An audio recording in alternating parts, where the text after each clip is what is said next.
ही गोष्ट खरं आहे, तिकीट नाकारलेलं आहे आणि मी अपक्ष उमेदवारीचा अर्ज देखील दाखल केलेला आहे. माझा पॅनल देखील मी तयार केलेला आहे आणि 100% आम्ही जिंकणार. अपक्ष उमेदवार असले आणि पॅनल हे मेजॉरिटीने जिंकू हे आम्ही सांगतो. बघून दिले नाही, बघून दिलेत काही एकांनी, चुकीने दिलेत का गैरसोयीने दिलेले आहेत. 2015 मध्ये वसई विरार महापालिका निवडणुकीत भाजपचे खाते शहरात उघडणाऱ्या माजी नगरसेवक किरण भोईर यांना पक्षाने उमेदवारी नाकारली आहे.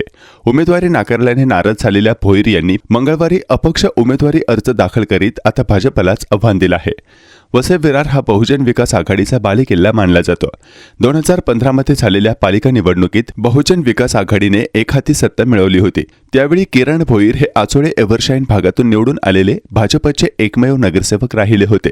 त्यामुळे आता होणाऱ्या निवडणुकीतही त्यांना उमेदवारी मिळावी यासाठी ते इच्छुक होते. लोकसभा आणि विधानसभा निवडणुकीत भाजपला मिळालेल्या यशानंतर शहरातील राजकीय समीकरणे बदलली आहेत.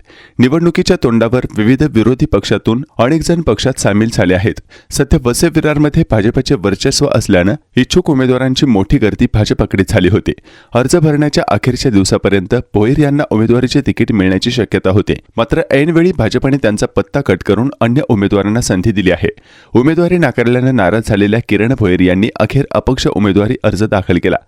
15 वर्षांपूर्वी भाजपचा मी एकटाच उमेदवार होतो, पण आता भाजपचे 2 आमदार आले आहेत.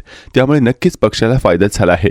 मी पक्षासाठी केलेलं काम कुठेतरी कमी पडलं असेल म्हणून त्यांनी मला तिकीट नाकारलं असावं. त्यावेळी नगरपालिकेत बहुजन विकास आघाडीचे 115 नगरसेवक होते, तर भाजपचा मी एकटा नगरसेवक होतो. पण तरीही मी प्रत्येक ठरावाला कसून विरोध केला, एकट्याने खिंड लढवली. पण या निवडणुकीत उमेदवारी न मिळणं हे काहीसं निराशाजनक असल्याची प्रतिक्रिया किरण भोईर यांनी दिली आहे. मला उमेदवारी का दिली नाही त्यामागचं कारण काय हे विचारण्याचा आणि पक्षश्रेष्ठींशी संवाद साधण्याचा मी प्रयत्न केला. तसेच मी नेमकं काय करावं, नेमकं काय चुकलं हेही विचारण्याचा प्रयत्न केला. मात्र मला भाजप पक्षाकडून काहीच उत्तर मिळाले नाही. त्यामुळे मी आता अपक्ष उमेदवारीचा अर्ज भरला आहे. 2010 साली देखील मी अपक्ष उमेदवार म्हणून निवडून आलं होतं. यावेळी सुद्धा मी निवडून येईन आणि ते सुद्धा बहुमताने असा विश्वास भोईर यांनी व्यक्त केला. ही गोष्ट खरं आहे, तिकीट नाकारलेलं आहे आणि मी अपक्ष उमेदवारीचा अर्ज देखील दाखल केलेला आहे. माझा पॅनल देखील मी तयार केलेला आहे आणि 100% आम्ही जिंकणार.